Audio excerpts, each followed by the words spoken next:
kaibigan kong laging nakasuporta sa akin. Samahan nyo na naman akong magluto ngayon ng isang simpleng ulam. Pero bago tayo mag-umpisa, huwag sanang kalimutan i-like at i-share ang videos ko. At sa mga hindi pa nakaka-subscribe, paki-subscribe na din ang YouTube channel ko. Ako nga palang madiskarte niyong kapatid sa kitchen, July Mariano.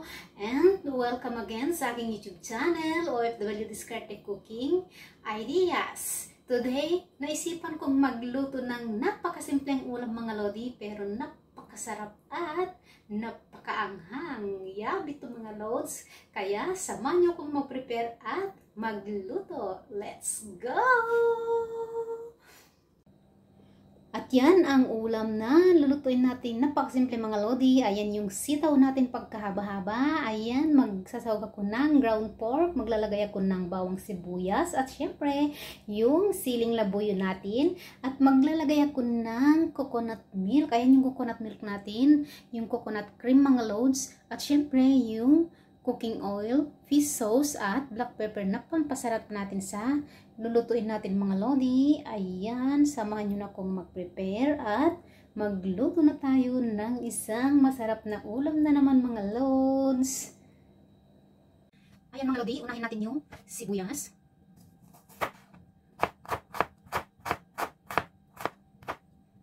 Hiwain lang natin ng manipis mga lods para mabilis ang pagkaluto. Ang masarap sa lulutuin natin. Ayan. Then, iset aside muna natin mga lodi. At syempre, yung bawang natin. Ayan. Dalawang bawang ang nilagay ko mga lodi. Mas mabilis balatan ang bawang pag i-press mo muna sa mga lods bago mo siya balatan.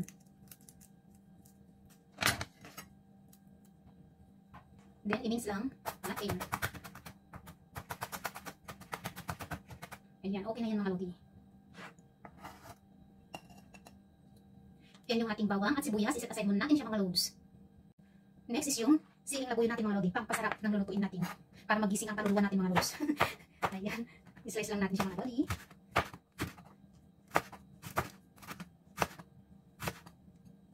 Habang pinagayat ko mga loads. Ayan. Then iset aside din natin mga loads.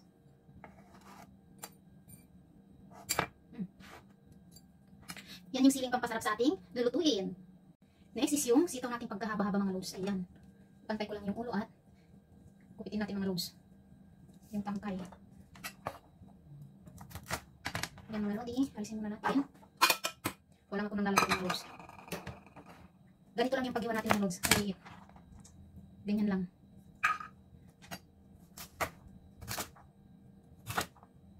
Talagang bite size mga lodi. Dahan-dahan baka matapon.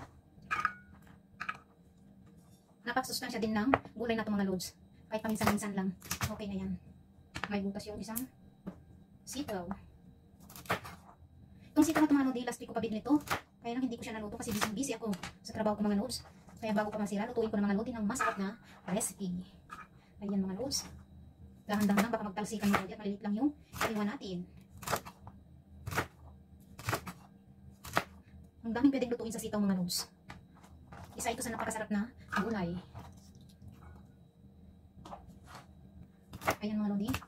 See? Ito, halong ng isang mga loads. Dahan-dahan. Matatalong lahat yung iniwan natin.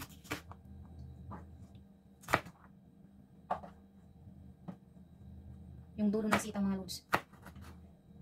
Kunin natin lahat, sayang. Bili ko lahat yan. Kutsa pa naman yung ganong kali ang liit. Kukunti pa. Ang hal talaga ng mga bilihin mga loads. Ayan yung ating sitaw. At samahan nyo na akong magluto mga lodi. Ayan mga idol, magluto na tayo.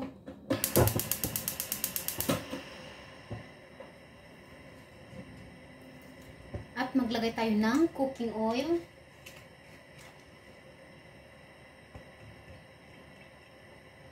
Yung sakto lang mga loads.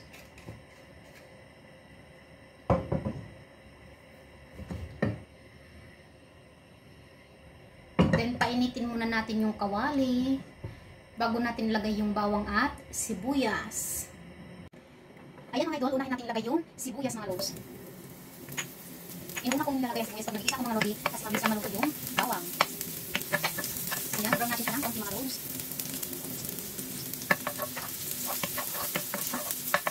Sunod natin yung bawang natin.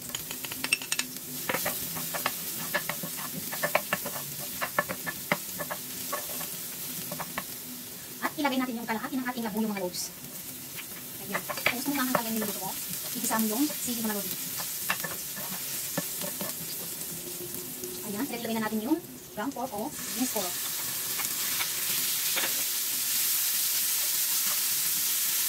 Ayan mga loads. Dito lang natin ang tumagin. Okay na yan. At yan mga loads. Haluin lang natin. Excuse me.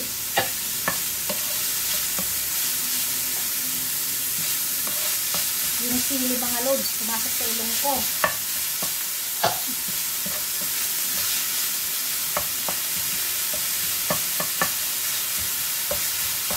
Ayan, medyo okay na yung pan natin mga loads.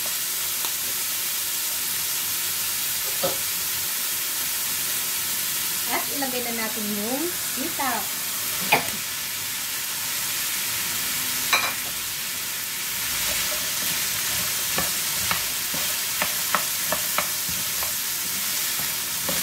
Ayan mga lodi. Ihalo-halo lang natin mga lods. Igisa natin siyang saglit.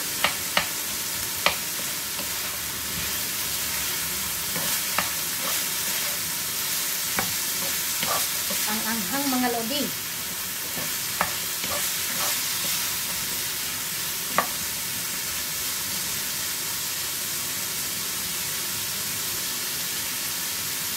At ilagay na natin yung gata ng nyug mga loads. Ayan.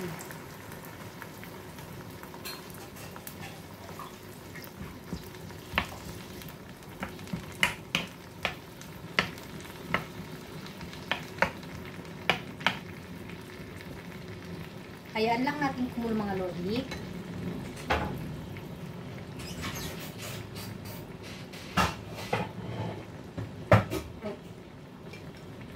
Takpan natin para malutong mabuti mga lods. Ayan mga lods, kumukulo na yung ating gising.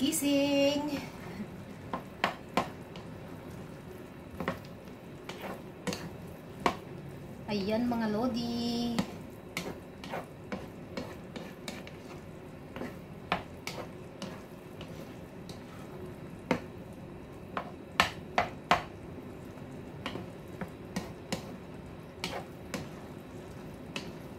Five minutes mga loads o 3 minutes na lang, then luto na yan mga lodi. Then ilagay natin yung cream ng coconut at timplahan na natin mga loads.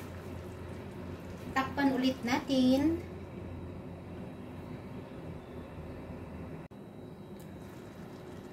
Last checking natin mga loads kung luto na. Tingnan natin kung luto na yung ating sitaw.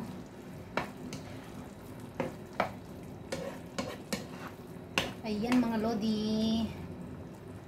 Half cook na. Mas masarap kung half cook mga lods. Yung may crispy. Ayan. At ilagay na natin yung coconut cream na pampasarap mga lods.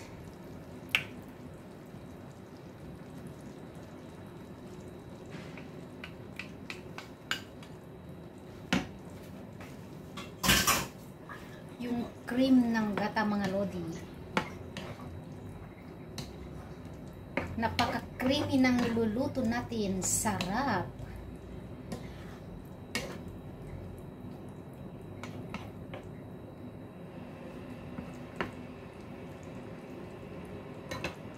Maglagay na tayo ng pampasarap na black pepper mga loads.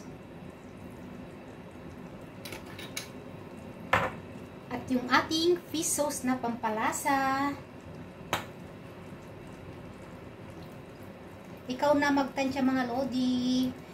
Ganyan pag nagluluto ako, hindi ako naglalagay ng measurement kasi hindi tayo same ng niluluto mga lods, yung amount ng niluluto. Kaya ikaw na ang magtansya kung timplahin mo yung lulutuin mo.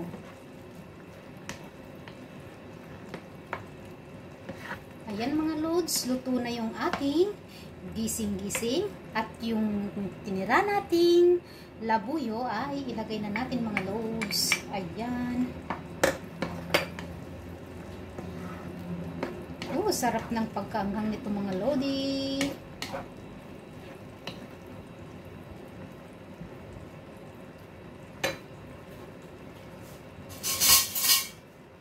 Timplahan na natin mga loads. Ayan.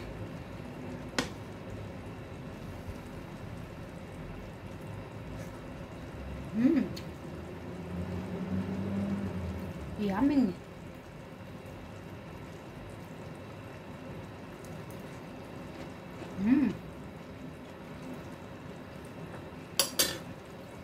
Sarap ng anghang mga loads, napaka-creamy.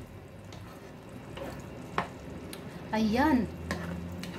Talagang gising-gising mga lodi, gigisingin niya ang kaluluwa mo pag natutulog ka pa. Ayan mga lods, yung ating gising-gising, luto na mga lodi. At pwede ko na siyang i-switch off mga lods. Ayan, hanguin na natin. Hanguin na natin mga lods yung ating gising-gising. Ayan.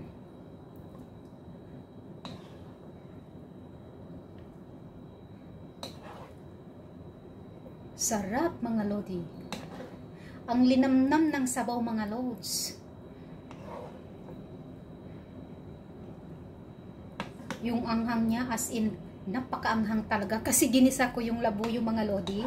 Kaya ang sarap kung mahilig ka sa maanghang mga lods.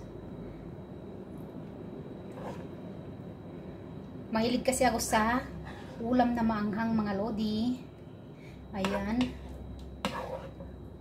Kahit pag nagluluto ko ng nilaga, naglalagay ko ng maanghang na fish sauce mga lods sa tabi. Sausawan ko pa rin.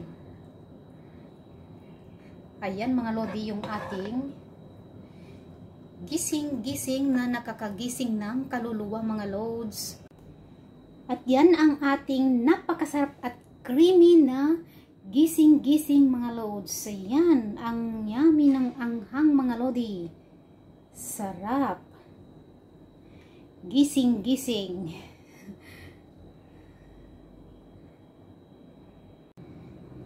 I hope you enjoy watching my videos mga lods. Ayan yung niluto nating creamy gising-gising mga lodi. Ang sarap ng anghang mga loads. Talagang gigisingin ka mga lodi. Napakasimpleng ulam na, napakasustansya at napakasarap mga loads. Ayan. Sa mga hindi pa nakaka-subscribe sa YouTube channel ko, pakikalimbang na din mga loads para lagi kayong updated sa mga videos na ina-upload ko mga lodi at sa mga ulam na niluluto ko mga loads. Maraming salamat sa suporta nyo sa akin. Bye! See you again next vlog! Bye-bye!